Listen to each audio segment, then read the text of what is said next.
Atos 2, 42 e 43. Deixa eu fazer uma enquete. Vocês estão cansados desse versículo? Pode continuar pregando nele? Dá para ir mais uns dias, né? Porque tem hora que a minha mente cansa e, rapaz, será que não é bom parar esse negócio? Não fica... Mas graças a Deus a gente está lendo o mesmo versículo, mas está avançando no processo de aprendizado, né? Então vamos lá, Atos 2, 42 e 43, vamos juntos? E perseveravam na comunhão, no partir do pão e nas orações, e em toda a alma havia temor, e muitos sinais e prodígios se faziam pelos apóstolos. Que coisa linda. Tá bom o som aí, moçada. Chegou no... Se alguém lhe perguntar se você já sabe um versículo da Bíblia de cor, além de João 3,16, quem sabe João 3,16 de cor? Não me mata de vergonha não, mano. Porque Deus amou o mundo de tal maneira que deu o seu Filho unigênito, para que todo aquele que nele crê não pereça, mas tenha a vida eterna. Então, aleluia. Meus irmãos, ser igreja, diz Paulo, é ser coluna e firmeza da verdade. Noutro texto, o mesmo apóstolo diz que nós somos a lavoura de Deus. Num outro texto, Paulo diz que nós somos edifício bem ajustado para a morada de Deus em espírito. Ultimamente, Mateus capítulo 5, versículo 14 e 15, tem me despertado ainda mais atenção quando Jesus diz: vós sois o sal, vós sois a luz. E o sal tem pelo menos duas funções principais: temperar, para gerar equilíbrio, sabor, ou salgar, para gerar preservação. No mundo antigo não havia freezer, então o sal tinha mais o propósito de preservar do que o propósito de temperar. Então se colocava sal na comida para que ela não se perdesse, na carne, por exemplo.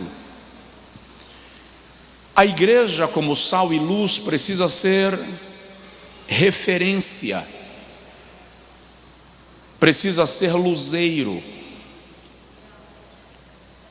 Não podemos esperar que o mundo seja transformado se isto não se der a partir da igreja. Vou repetir porque isso é muito sério. Não podemos esperar que o mundo seja transformado se isso não se der a partir da igreja. Uma pesquisa já revelou que um quarto da população de um povo é suficiente para mudar, para influenciar a sua cultura. E uma das indagações que nós como igreja precisamos fazer a nós mesmos é que tipo de influência estamos exercendo na sociedade na qual estamos inseridos. A influência da igreja primitiva era tão grande que quando Paulo e Silas chegam em Tessalônica, Atos 17, versículo 6, diz assim: estes homens que estão transtornando o mundo chegaram também aqui. Eles estavam transtornando, gerando impacto, causando mudança, provocando reposicionamentos. Esse é o papel da igreja. Nós estamos há algumas semanas falando sobre a igreja do avivamento. O que caracteriza uma igreja genuinamente avivada? O mais engraçado disso é que um pastor pentecostal, esse que vos fala, falando sobre avivamento, ainda não pregou sobre dons espirituais, ainda não falei sobre movimento, ainda não falei sobre a defesa das línguas estranhas na contemporaneidade. E ninguém se sinta confortável com isso, porque eu creio em todos estes segredos bíblicos, creio na contemporaneidade dos dons, entre eles, creio na contemporaneidade das glossolálias, das línguas estranhas, das línguas espirituais, mas também creio que o fundamento do avivamento não são os dons. Eu diria que os dons são a decoração da casa. Os fundamentos do avivamento são doutrina dos apóstolos, comunhão, partir do pão, oração e temor. O fruto do Espírito são as paredes desta casa. Repito, os dons são a decoração. Mas se você levantar paredes e decorar a casa sem alicerce, não adianta nada, ela vai cair. O vento vai soprar, as ondas virão, de vez em quando um pequeno tremorzinho de terra pode acontecer, em escala bem discreta, mas como não tem alicerce, não dura. Então os fundamentos de um verdadeiro avivamento são doutrina dos apóstolos, o ensino bíblico sistemático, o ensino bíblico organizado para fundamentar a nossa fé. Eu digo sempre, não basta crer, é preciso saber em que creio, em quem creio, e é preciso saber defender, argumentar o fundamento da minha fé. Então, nós vamos trazer de volta o nosso formato de escola bíblica, porque é na escola bíblica que a gente ensina de maneira sistematizada o fundamento dos apóstolos, a doutrina dos apóstolos. É no culto de doutrina que se aprende sobre a doutrina dos apóstolos. Esse é um culto que o pastor pode estar em algum dia mais fervoroso, mais alegre, mais cheio, falando em línguas com mais ênfase. Mas é um culto de ensino, portanto, a pedagogia precisa funcionar. Então o primeiro fundamento é doutrina, ensino. O segundo, comunhão, koinonia. Não há avivamento sem comunhão, sem desenvolvimento da unidade no Espírito. E eu acho que você deveria rever lá no nosso canal do YouTube as 3 últimas mensagens sobre unidade. Vale a pena. O terceiro fundamento é partir do pão. No partir do pão, eles perseveravam na doutrina, na comunhão e no partir do pão e nas orações. E é interessante, pastores, eu estava lendo alguma coisa hoje sobre isso, E o comentarista dizendo que a ideia do texto é: eles perseveravam na doutrina, na comunhão e no partir do pão, assim como nas orações. Ou seja, eles não entendiam que o fundamento do avivamento é apenas espiritual pela oração. É também de cunho intelectual pelo aprendizado, de cunho espiritual pela comunhão e de cunho relacional pelo partir do pão. Porque o conceito de partir do pão aqui é assentar-se à mesa. Está falando de relacionamento fraternal. E, ao contrário do que eu estava pensando, no sentido de limitar a aplicação do texto, o conceito de partir o pão em Atos 2,42 não é o mesmo conceito de partir os bens em Atos 4, 34 e 35. O partir os bens era parte do processo, mas não era o ato do partir do pão. Por exemplo, a Bíblia usa a expressão partir o pão ou o partir do pão para o culto de celebração da ceia do Senhor. E tomando o pão e havendo dado graças, partiu. Então, o que compreende-se numa análise desse contexto, hoje eu disse para alguém que usar um texto sem análise do contexto gera um pretexto.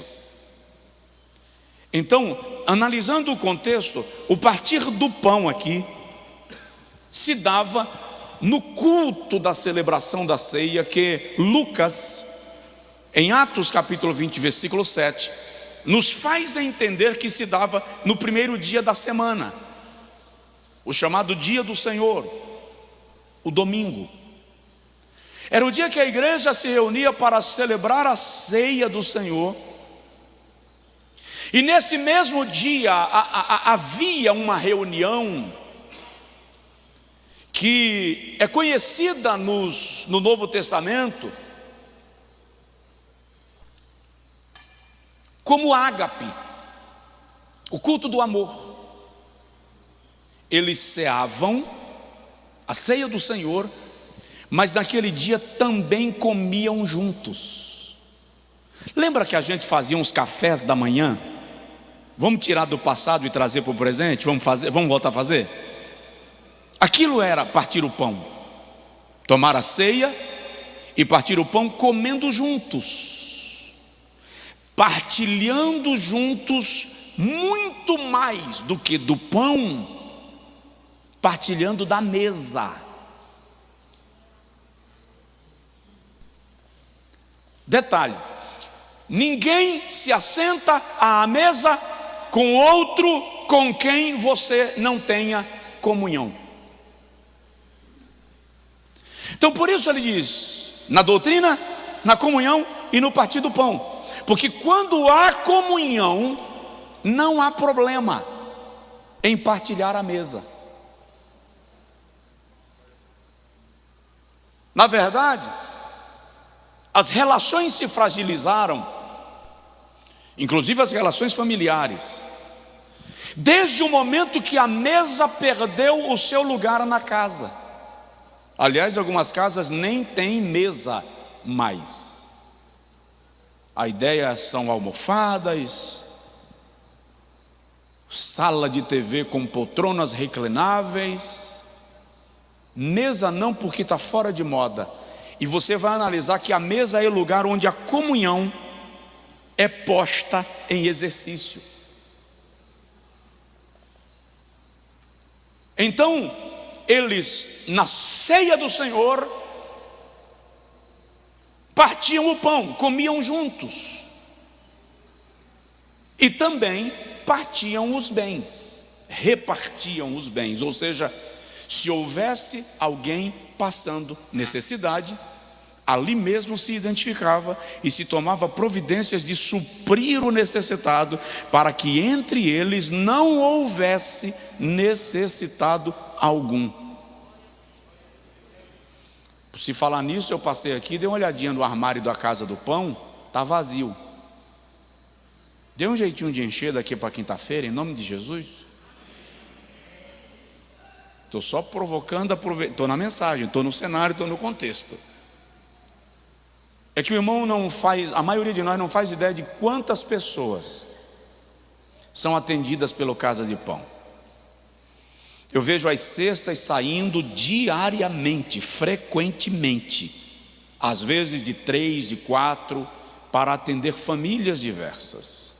E às vezes, já aconteceu de sair aí de carroceria, de caminhonete, para levar para o campo missionário, para levar para o bairro carente, para dar suprimento para alguém. Então, se nós não aprendemos o princípio do partir do pão, nós não estamos aptos para compreender que a perseverança na doutrina dos apóstolos está relacionada ao fundamento da nossa fé, aquilo que cremos. Então a doutrina dos apóstolos é a expressão daquilo que eu creio. A comunhão é a manifestação do ensino que eu recebi, é o colocar em prática. Perseverar na doutrina é ortodoxia, ensino. Perseverar na comunhão é ortopraxia, colocar em exercício o que eu recebi. E perseverar no partir do pão é relacional. É eu entender que a vida cristã se expressa por meio de relacionamento. Foi isso que Deus, o Criador, disse no Éden, quando expressou: não é bom que o homem esteja só. O homem precisa se relacionar. Porém, é muito importante a gente observar que na igreja primitiva houve um momento que essa relação do culto ágape ganhou um pouco de distorção. Já parou para perceber isso? O culto da Santa Ceia em Corinto virou uma baderna.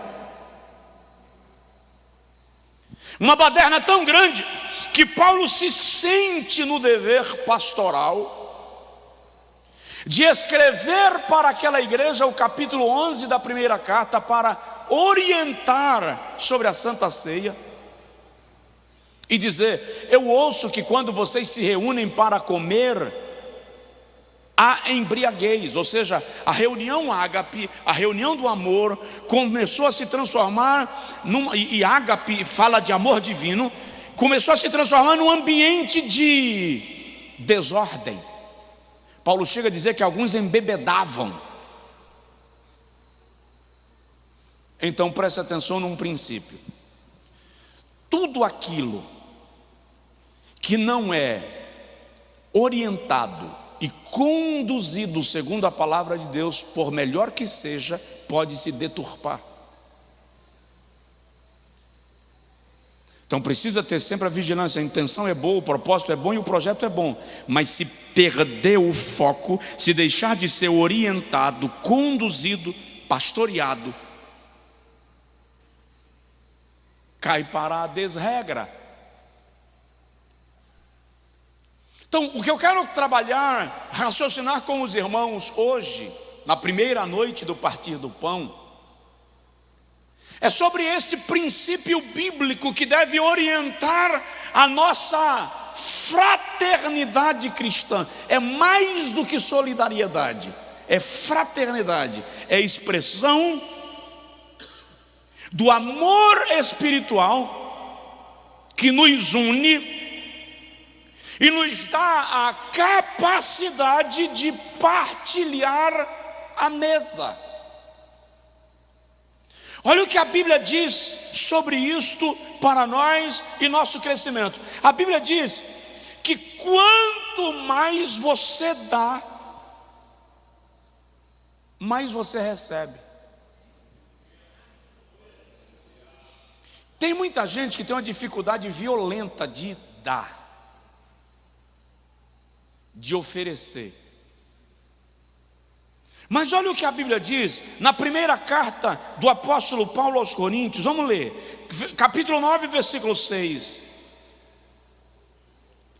1 aos Coríntios, capítulo 9, versículo 6. 2 aos Coríntios, capítulo 9, versículo 6. O apóstolo Paulo, escrevendo sobre esse princípio, ele diz para a igreja assim: o que semeia pouco, pouco também ceifará. E o que semeia em abundância também ceifará.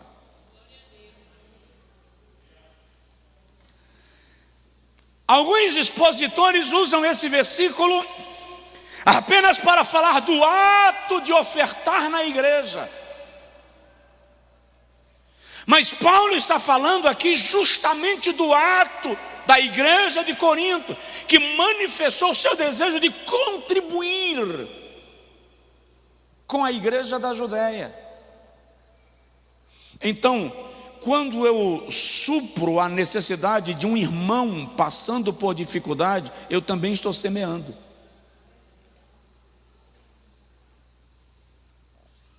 Lucas capítulo 6, versículo 38, Jesus diz assim: dai, e ser-vos-á dado, boa medida, recalcada, sacudida e transbordante se vos darão, porque com a medida com que medirdes os homens, vos medirão a vós. Esse é o princípio do partir o pão, é a disposição de dar àquele que precisa ser suprido. A gente diz assim: eu vou orar, irmão, por tua vida, para que o Senhor te abençoe. Tiago olha para nós. Eu gosto de Tiago. De repente, quando a gente terminar essa série, a gente vai tomar um tempinho conversando sobre Tiago. Eu gosto de Tiago porque ele pega um taco de beisebol, coloca dentro de um túnel de água, de um pote de água, e deixa encharcar.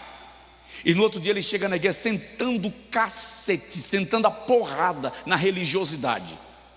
Porque ele diz assim: o teu irmão necessitado chega para você, conta a sua necessidade, e você coloca a mão sobre ele e diz: Deus te abençoe. Aí Tiago diz assim: hipócrita. E Tiago vem e defende a tese de que Deus te abençoa através de mim, de que Deus me abençoa através de você. Tiago vai e diz assim: mostra-me a tua fé, crentão, que eu quero te mostrar as minhas obras, porque a fé sem obras é morta. Martin Luther não concordava com esse texto, pois Martin Luther era impactado pelo princípio da fé. O justo viverá da fé. Mas então, como é que eu entendo a justificação pela fé versus justificação pelas obras? Os homens não veem fé, os homens veem obras. Deus não conta obras, Deus vê fé. Então, pela fé, eu sou justificado diante de Deus. Pelas obras, eu sou justificado diante dos homens, porque as obras são a expressão da minha fé.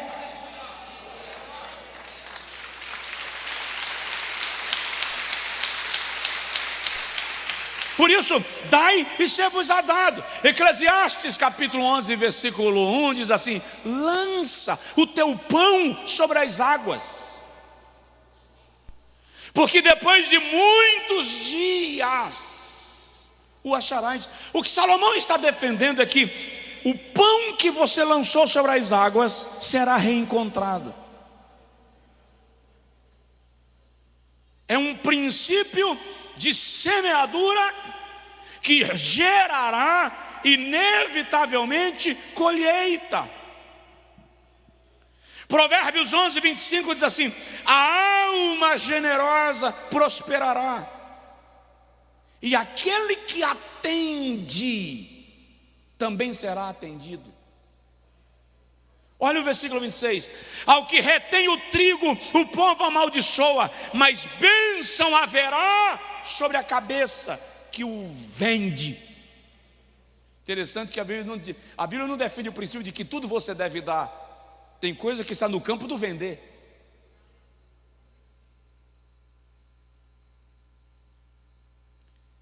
Isso é partir o pão, isso é compartilhar, é perceber que a disposição de socorrer o outro é expressão de vida cristã. Quer ver? O sumo sacerdote passa e encontra um judeu ferido e larga lá. Ele é sumo sacerdote, ele é a maior autoridade religiosa de Israel, mas deixou lá, era irmão dele. O levita vem, ele é o responsável pela liturgia, pelo culto, pelo altar, vê o irmão ferido e larga lá.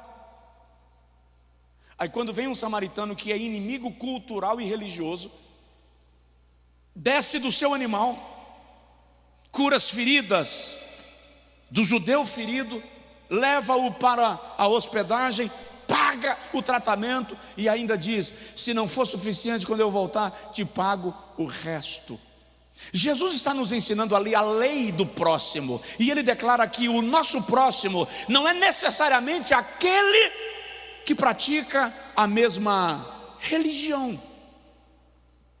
Próximo é aquele que entende o princípio cristão do socorro, do auxílio, do partir o pão. Provérbios, capítulo de número 19, versículo de número 17, o sábio Salomão diz assim: ao Senhor empresta o que se compadece do pobre, Ele lhe pagará o seu benefício. Salomão está dizendo: aquele que se compadece de um pobre está emprestando a Deus, e é Deus quem retribuirá. Tem alguém aí? Eu estou achando que eu tenho que ficar mais pentecostal, eu estou muito frio. Porque eu estou pregando assim numa frieza tão grande que vocês estão entrando no ritmo. O sangue de Jesus tem poder. Então, perseveramos no partir do pão. No momento que eu vejo alguém em condição de necessidade, posso fazer alguma coisa e não faço, estou negando a fé cristã que eu digo professar. É por isso que esse texto está me chocando, porque conceito de avivamento para nós é poderzão. Conceito de avivamento em Atos dos Apóstolos é ação. Eu aprendo doutrina dos apóstolos, eu convivo comunhão, eu partilho à mesa. Só assim eu tenho condição de me apresentar a Deus em orações, temor. Aí os milagres começarão a acontecer. Eu disse aos irmãos aqui uma certa feita, eu saindo de uma farmácia, quase meia-noite, terminei, comprei o remédio, paguei, papai, recebi troco. Quando eu passei na calçada da farmácia, uma senhora sentada com a criança no colo: o senhor poderia me dar uma ajuda para eu comprar o leite da minha criança? Eu disse: não tenho. Respondi no automático. Não é assim que a gente faz? No automático? Não tenho. Eu tinha recebido o troco. Quando eu entrei no carro, puxei o cinto, funcionei o carro, aí a voz do bom senso disse assim: miserável. Alguém pode dizer que foi a voz do Espírito Santo, mas o Espírito Santo não me chamaria de miserável. Foi a voz do bom senso: miserável, você tem, você não dá porque você não quer. Mas olha como você, além de mentir, invocou para você a falta, porque você disse: não tenho, tendo. Desliguei o carro, Tirei o cinto, voltei e perguntei para ela qual é o leite. Ela não acreditou. Ela não creu. Qual é o leite? Quando ela falou leite, a marca, o tipo do leite, eu entrei, peguei o leite. Com o troco que eu tinha recebido do remédio, eu paguei o leite e ainda tive troco. Ou seja, eu tinha ou não? Quando eu dei o leite para essa senhora, ela só faltou falar em línguas. Afinal de contas, é o filho dela com fome meia-noite na calçada de uma farmácia.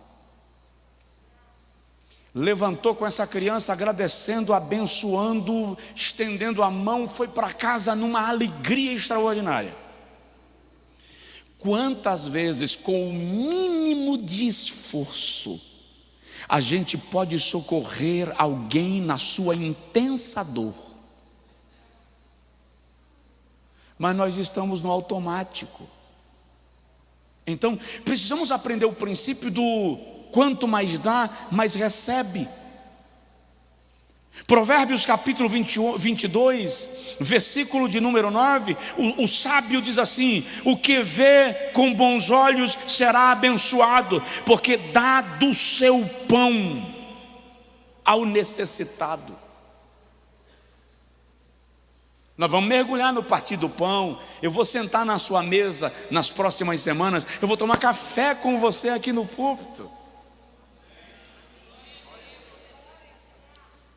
O nosso coração precisa ser movido pela disposição de ser bênção na vida daqueles que estão pedindo a Deus uma resposta. Olha lá, você pode ser a resposta da oração de alguém. Você pode ser a resposta da oração de alguém. Salmo de número 18, versículo 25, diz assim: com o benigno te mostrarás benigno, e com o homem sincero te mostrarás sincero. Quanto mais dá, mais recebe. É um princípio espiritual. Você semeia, você colhe. Você joga 3 grãos de arroz numa cova de plantio, 3 grãos de feijão, 3, 4, 5 grãos de milho, e você não colhe 3, 4, 5 grãos, você colhe um pé de milho com espigas cheias. A lei da semeadura declara que você nunca vai receber na mesma quantidade que semeou, sempre vai receber multiplicado. Esse é um princípio espiritual. Então, quando você ver um terreno precisando ser semeado, semeia, porque Deus é quem vai retribuir a semeadura que você fez pelo cuidado com alguém.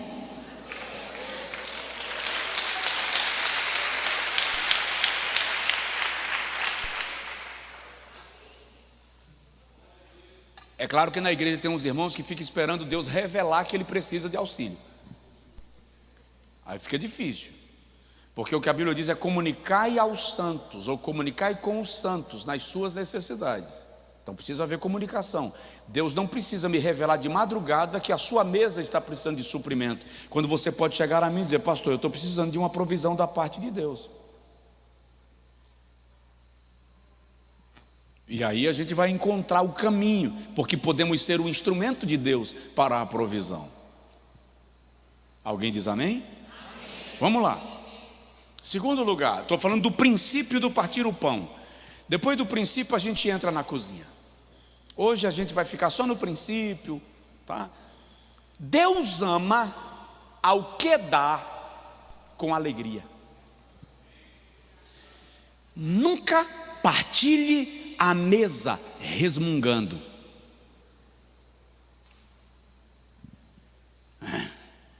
Vou ajudar para ficar livre, mas sinceramente não ajude. Não é ajuda. Nunca humilhe porque ajudou. Nunca humilhe porque ajudou. Lembrei agora do camarada que pediu uma calça do amigo emprestada para ir num forró, porque ele queria namorar no forró e precisava de uma calça arrumada. Aí pegou a calça emprestada do amigo. Quando ele está conversando com a moça que ele pretende namorar naquela noite no forró, o amigo passa e faz assim: cuidado para não sujar minha calça. Não encosta na parede aí não, tá, para não sujar a minha calça. Pronto, jogou, desmanchou. Nunca humilhe alguém porque você ajudou. Faça com alegria. Paulo ensina esse princípio aos Coríntios, capítulo 9, versículo de número 7. E ele diz assim: porque Deus ama ao que dá com alegria. Provérbios capítulo 11, versículo 24, Salomão diz assim: quem retém o que deve, empobrece. Jesus ensinou que nós devemos dar com a mão direita,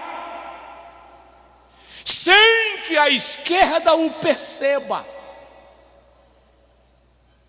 É aprender que quando servimos, não estamos esperando que o outro recompense. Precisamos servir pelo prazer de servir. Só tem 2 pessoas aí? Tem mais. Provérbios 22, versículo 8 diz: o que semeia a injustiça colherá o mal. A vara da arrogância será quebrada. Se o que semeia a injustiça colherá o mal, subentende-se que o que semeia a justiça colherá o bem.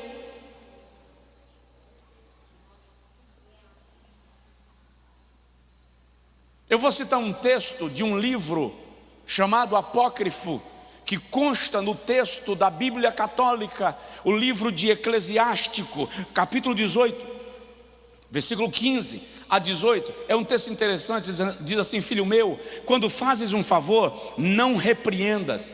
Quando você está fazendo um favor, não faz um favor dando uma bronca, nem ofendas com palavras quando dás esmolas. O orvalho alivia o mormaço, e a palavra vale mais do que o dom. Não vale mais a palavra que o dom quando procede de um homem caritativo? O nécio insulta sem caridade. Um presente de má vontade faz chorar. Um presente de má vontade faz chorar. Se você precisa ofender para dar, fica com o que é teu e me poupa da ofensa. Esse é o princípio. Se me servir te machuca, se protege de ser machucado e me poupa dessa dívida. Porque o princípio bíblico de ajudar não é você ficar me devendo porque eu te socorri. Isso é negociação. Quando você fica me devendo porque eu te socorri, nós fizemos um negócio. Eu não partilhei a mesa. As regras são diferentes. Dentro do princípio cristão, quando eu desejo ser bênção na vida de alguém e me torno bênção na vida desse alguém, eu não cobro deste alguém o troco. Você tem que me ajudar agora porque eu te ajudei naquele dia. Não foi uma negociação. O princípio cristão é dar sem esperar que o outro te devolva.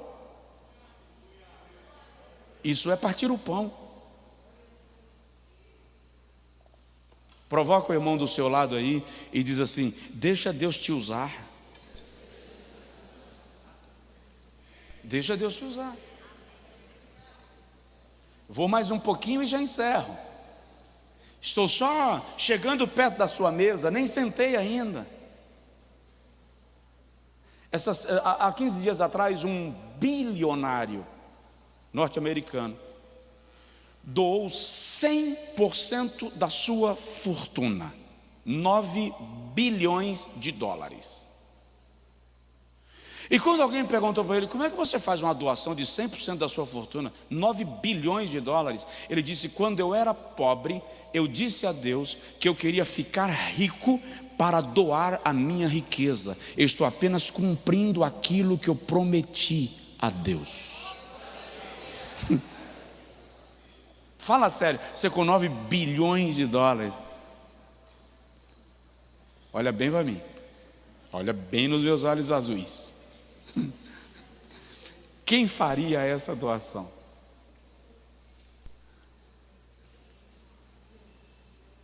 É isso. O que nós chamamos de cristianismo é língua estranha.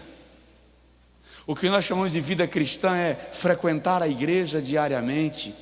O que nós chamamos de vida cristã é carregar uma Bíblia e defender aquilo que a gente acredita. Também é.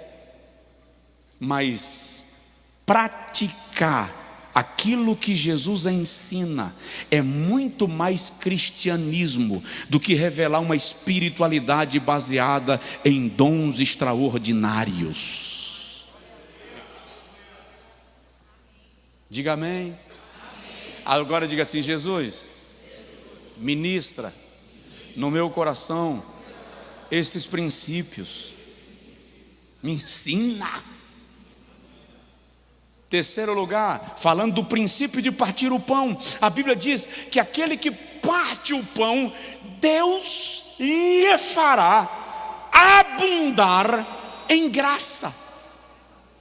Deus lhe fará abundar em graça. Segundo o livro de Paulo, segunda carta de Paulo aos Coríntios, capítulo de número 9, versículo de número 8, Paulo diz assim: e Deus é poderoso para fazer abundar em vós toda a graça.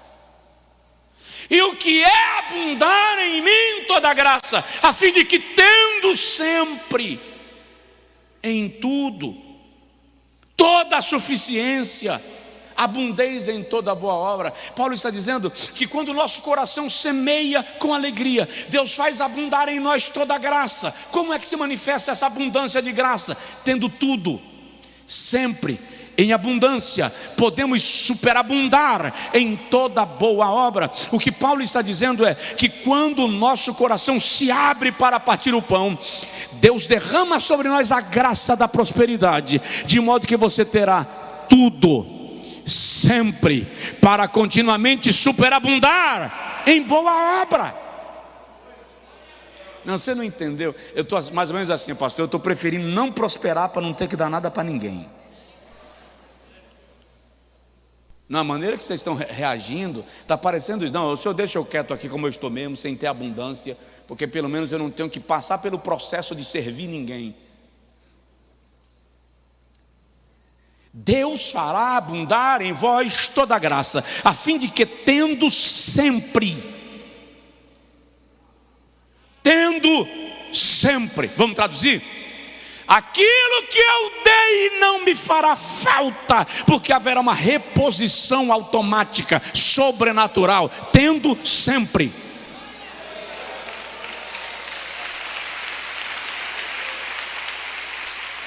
Só que eu socorri numa área, e Deus vai me fazer abundar em tudo, tendo sempre em tudo. Ou seja, eu supri alguém numa área, e Deus vai me suprir até naquela área que não tem nada a ver com o suprimento que eu ministrei. Ele vai me suprir em tudo, Ele vai me encher em tudo, Ele vai me fazer abundar em tudo, sempre. Para quê? Para que eu continue sendo abundante em toda boa obra. É assim, Jeová identifica quando o meu coração está disposto a ser abundante. E quando Jeová identifica, Ele diz: esse coração está aberto para superabundar, então eu vou derramar sobre ele. E eu vou derramar, porque quanto mais eu derramar, mais ele vai continuar superabundando, mas ele vai continuar derramando, mas ele vai continuar transbordando.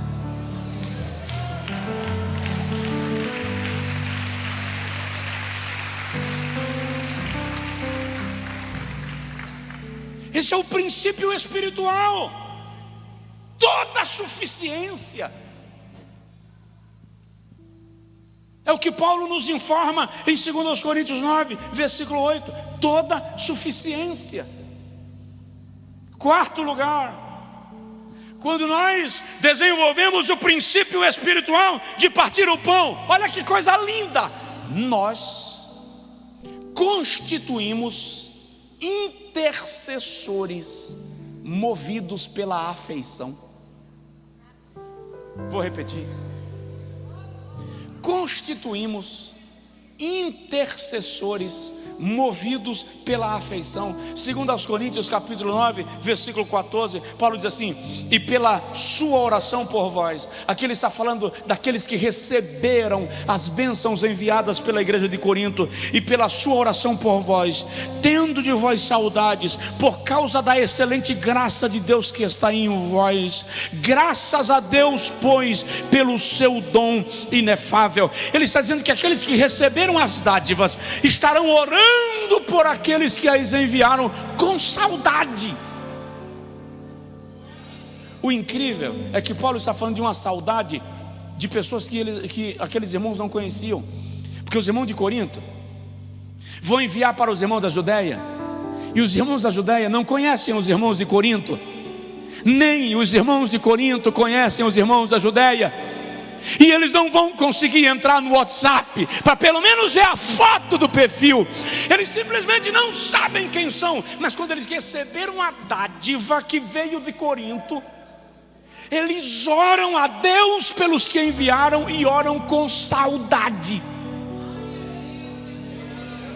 porque foram contemplados pela igreja de Corinto, porque foram abençoados através da igreja de Corinto. Eles se tornam intercessores por aqueles que lhes abençoaram. Todas as vezes que a gente compreende o partir do pão, imagina só, alguém que está sem almoço, que estava sem o almoço hoje, e o seu almoço chegou. Um dia desses nós tivemos algum evento aqui, que eu não lembro exatamente o que foi, e restou comida com força. Pastor Evandro foi com alguém levar, foi no café de pastores. Pastor Evandro foi com alguém levar numa casa de apoio social, não vou dizer o nome. Foi levar. Quando chegou lá, a irmã disse assim: nós estávamos pedindo a Deus uma provisão, porque tem um evento aqui hoje. Não foi mais ou menos isso? E não tinha a comida para o evento, e o que vocês trouxeram é mais do que suficiente.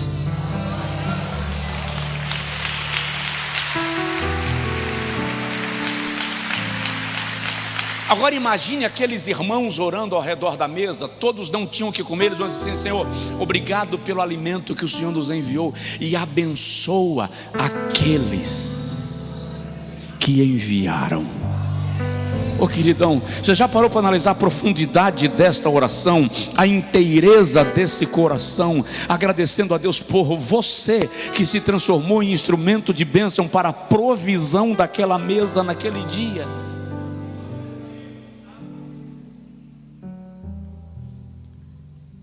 Vamos mais um pouquinho para a gente concluir. Quando nós partimos o pão, a Bíblia diz: a nossa oração é ouvida. Provérbios, vou começar lá no Antigo Testamento, Provérbios 21, Provérbio 21, versículo de número 13. Eu já estou quase terminando. Provérbios capítulo 21, versículo 13: o que tapa o seu ouvido ao clamor do pobre, ele mesmo também clamará e não será ouvido. O que tapa o seu ouvido ao clamor do pobre, ele mesmo clamará e não será ouvido. Ou seja, aquele que abre o seu ouvido à súplica será ouvido quando clamar. Tiago capítulo 2, versículo 13: porque o juízo será sem misericórdia sobre aquele que não fez misericórdia.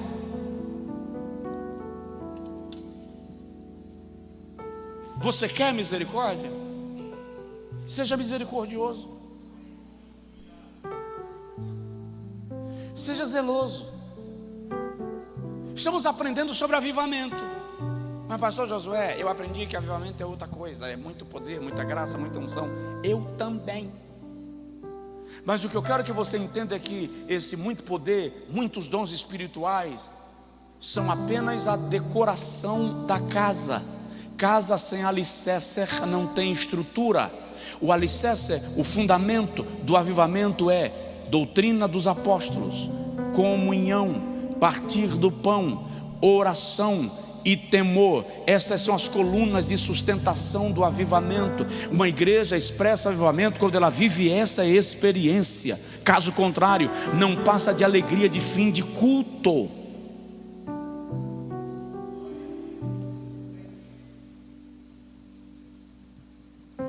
Então nós precisamos entender que a nossa oração é ouvida quando nós abrimos os nossos ouvidos para ouvir o clamor daquele que precisa de nós. Pastor, tem nada a ver, está havendo uma confusão aí, tá? Então vamos explicar na linguagem de Jesus. Jesus conta a parábola de um homem que devia 50 mil denários a um credor, e o credor disse: vai para a cadeia, você vai ser entregue aos carrascos até me pagar o que deve.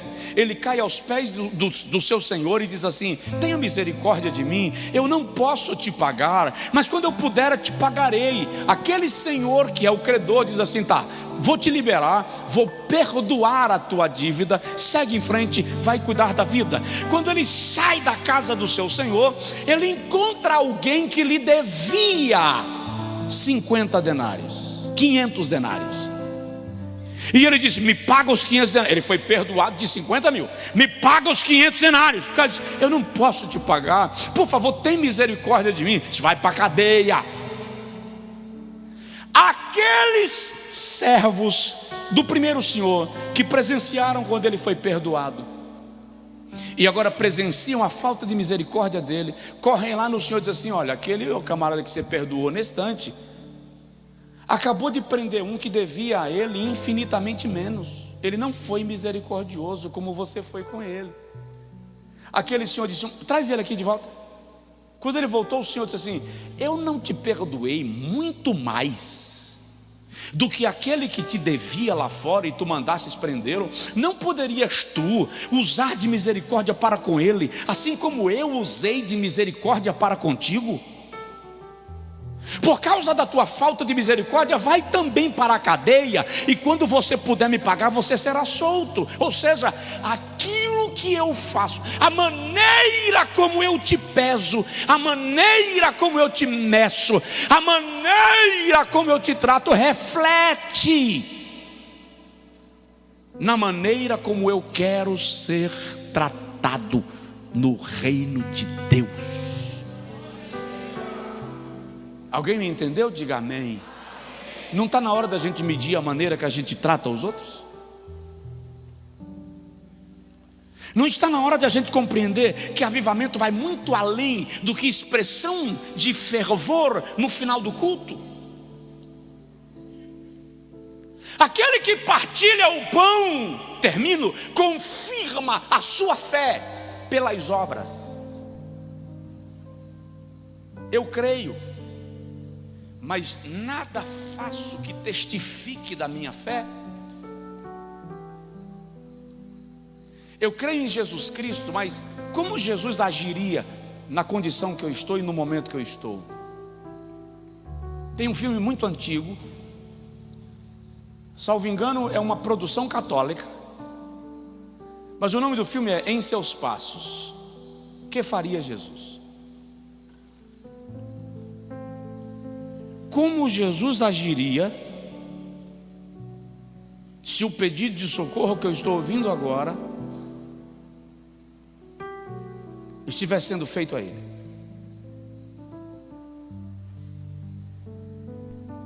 Eu repito, Tiago: mostra-me a tua fé e eu te mostrarei as minhas obras. Tiago 2,17, Tiago 2,20 e Tiago 2,26. Olha 2,17, o que Tiago diz para nós: assim também a fé, se não tiver as obras, é morta em si mesma. Versículo 20: mas, ó homem vão, queres tu saber que a fé sem as obras é morta? Versículo 26: porque assim como o corpo sem o espírito está morto, assim também a fé sem as obras é morta. Qual é o erro do mundo? O erro do mundo é tentar se salvar pelas obras. Eles pensam que as boas obras lhes justificarão diante de Deus. E o erro daqueles que se julgam altamente espirituais é pensar que basta fé, sem a prática da expressão da fé. É por isso que Jesus multiplica pães e peixes. Não é que ele precisava exibir o seu poder, é que Jesus não consegue pregar para pessoas sem socorrê-las nas suas necessidades mais óbvias.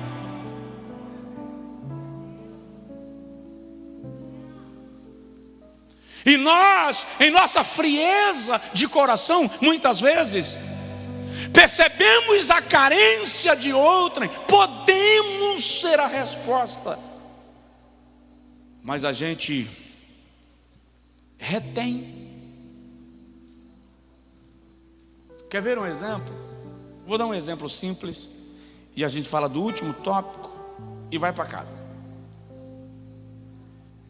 Eu já falei aqui algumas vezes, tem gente que tem a sandália se desintegrando na prateleira por falta de uso, o couro ressecou. Mas não serve alguém que está sem nenhuma. Eu fazia evangelismo noturno em São Paulo nos anos de 1992, 93, 94. Tem um bocado de gente aqui que não era nem nascido, né, irmão? E eu lembro que numa madrugada fria, eu estava evangelizando em Osasco. Junho de São Paulo é frio com força. E como eu evangelizava à noite, quase todas as noites, eu comprei para mim uma bota. Era de couro, mas por dentro ela era bem almofadada. Ela era gostosa. Nunca mais eu encontrei uma parecida para eu ver se eu ainda usaria. Minha bota nova. E acredite, comprar uma bota naquele contexto era o ápice. Muito mais fácil hoje eu tirar meu sapato, te dar os sapatos tudo, do que eu dar aquela bota. E quando eu estava evangelizando um rapaz, por volta de 2 da manhã, ele disse assim: é muito fácil falar de amor, pregador. Você está de jaqueta? Estava mesmo. Ele olhou para minha bota e disse: você está com a bota revestida de algodão? Estava mesmo. Eu? Ele disse: sou traficante. E os meus colegas acham que eu os delatei. Tem uma ordem de morte contra mim. Estou escondido nas vielas, descalço, estava descalço. Então você chegar para mim para falar de amor é muito simples. Eu olhei para ele e perguntei: que número você calça, Sérgio? 42. Eu tirei o cadastro da minha bota e disse: calça. Tirei a segunda e disse: calça. Quando ele calçou a bota, eu saí andando de meia no asfalto molhado. Ele correu atrás de mim e disse assim: sua bota. Eu falei com ele: se o seu problema era apenas uma bota, acabou de ser resolvido, fica com ela. Fui para casa de meia. No outro dia eu voltei. Eu sabia que ele estaria lá. Quando eu voltei, comecei a falar de Jesus para ele. Iniciou um processo de evangelismo até o momento que Sérgio aceitou a Jesus como Salvador.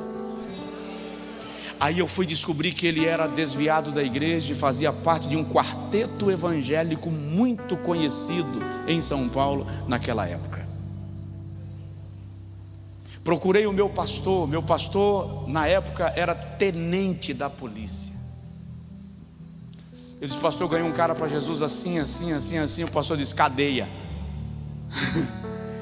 Eu disse: tá, pastor, tudo bem, mas vamos discipular o cara, depois a gente mostra a ele o caminho da cadeia. Eu levei esse cara para comer na minha casa um dia. Eu morava com a minha irmã. No meio do jantar, esse cara pegou uma arma e estendeu em direção à minha cabeça e disse assim: eu poderia estourar seus miolos. Minha irmã estava grávida de Stanley.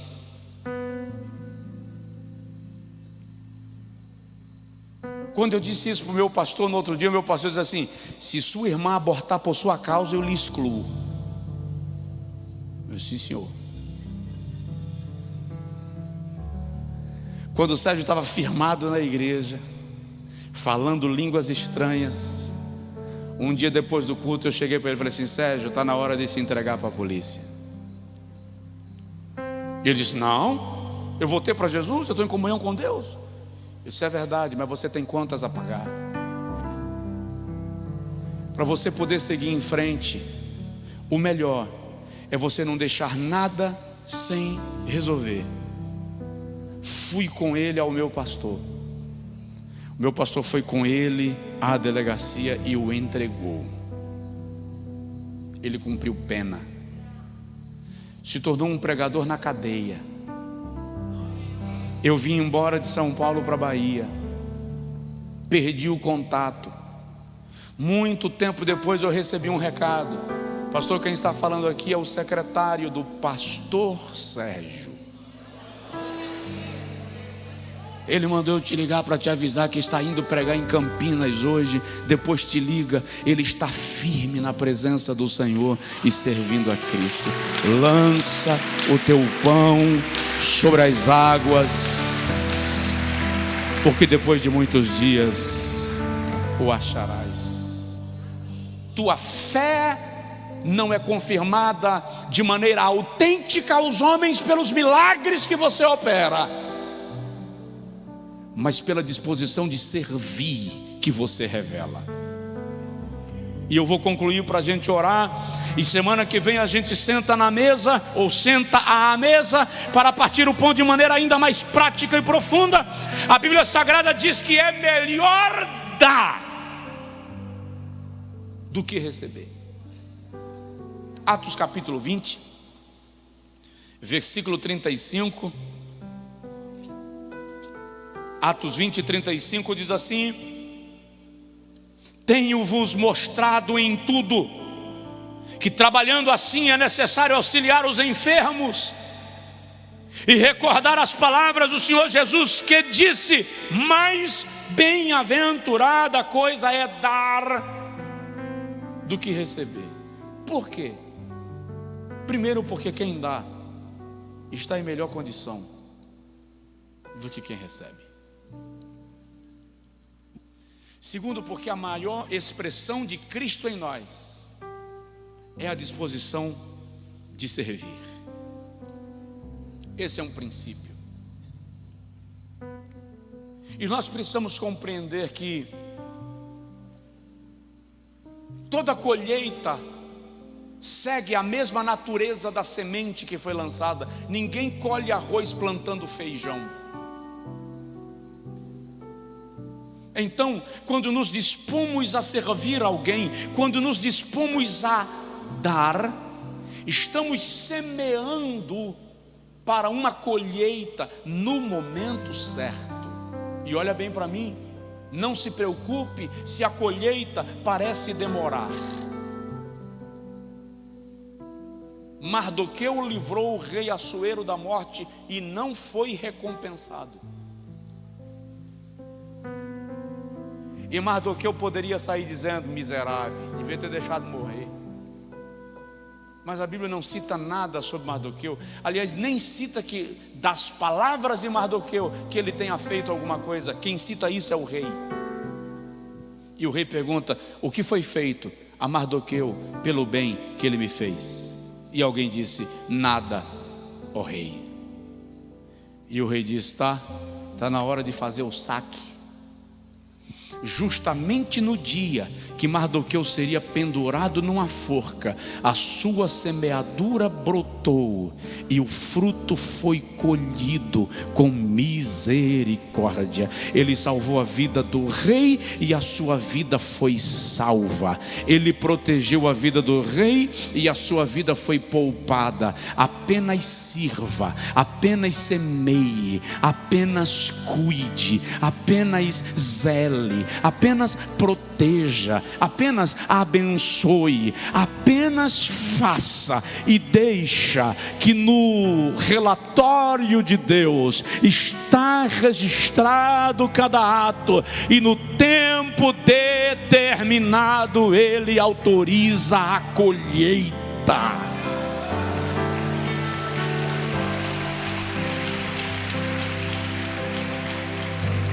Quando servimos uns aos outros, outros, segura essa para encerrar. Quando você serve ao outro, Jesus diz que na verdade você não está servindo ao próximo, está servindo a Ele. Tive fome, me desse de comer. Tive sede e me deste de beber. Estive nu e me vestistes. Estive preso e me visitastes. E os que ouvem isso dirão: Senhor, quando estivesses preso e te visitamos? E quando te vimos nu e te vestimos? E quando estivesses com fome e te demos de beber ou de comer? E ele diz: quando fizestes a um dos meus pequeninos, a mim me fizestes. Fica de pé, por favor, em nome de Jesus. Eu quero orar com você agora, e nós vamos pedir ao Senhor que implante em nós um coração disposto a servir, um coração disposto a abençoar, um coração disposto a partir o pão. Semana que vem a gente continua partindo o pão. Hoje eu falei só um pouquinho do princípio. Vamos mergulhar no que é isso na prática da vida cristã. Vamos compreender o que Deus espera de nós no que tange ao convívio relacional. Porque eu estou falando, partir o pão é partilhar a mesa. E vida cristã consiste em relacionamento. Nós precisamos nos relacionar uns com os outros. Do contrário, não compreendemos o princípio do partir o pão, não compreendemos o princípio do partilhar a mesa. Jesus se relacionava com as pessoas. Tem gente que pensa que Jesus era um santo isolado. Ele estava sempre no meio da multidão. E um dia foi acusado de que comia com publicanos e pecadores, porque Jesus está nos ensinando que o reino de Deus se estabelece a partir do momento que nós estabelecemos uma vida de relacionamento fraternal, relacionamento cristão. Isto é sentar-se à mesa. Eu quero orar com você e quero lhe despertar para um fato importante. Resgate a mesa na sua casa. Escolha um dia, escolha um horário, escolha um momento que a família precisa se reunir para sentar-se à mesa. Tire a televisão da sala de jantar. Proíba o celular na mesa, na hora da refeição. Diz que Deus não usa o seu servo com revelação.